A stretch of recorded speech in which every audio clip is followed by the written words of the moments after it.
Especially Covid టైంలో నేను study చేశానండి.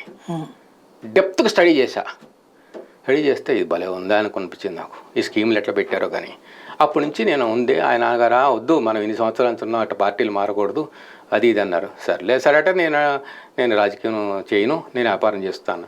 మళ్ళీ ఆయనే నన్ను గెలికారు. తర్వాత 6 నెలల తర్వాత సంవత్సరం తర్వాత గెలికి నువ్వు ఆలోచించు మళ్ళీ నీవు 40 ఏళ్ళ నుంచి ఉన్నావుగా. మా చిన్న జడ్పీ చైర్, మా తమ్ముడు మేయర్ చేశాడు, డీసీసీ జిల్లా పరిషత్ చేశారు, అన్నీ చేశారు.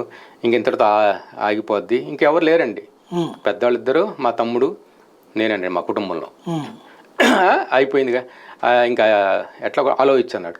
నేను వెళ్ళను, నేను తెలుగుదేశంకి వెళ్ళను, నేను ఇప్పిస్తాను చంద్రబాబుతో మాట టికెట్ ఇప్పిస్తారు. బాబు నాకు వద్దు స్వామి, నువ్వు టికెట్ ఇచ్చా నేను పొడి చేయను. మీరే పార్టీ ఆఫీసులో అడుగు పెట్టలేదు సార్ 2 సంవత్సరాల నుంచి. నేను ఎట్లా ఎక్స్పెక్ట్ చేస్తా టికెట్ నాకు ఇస్తారని? అదొక వంక. నా టికెట్ ఇవ్వాలి అడగలేదే. నేను ఇప్పుడు అడిగానా? నేను ఇప్పుడు అడిగానా సార్?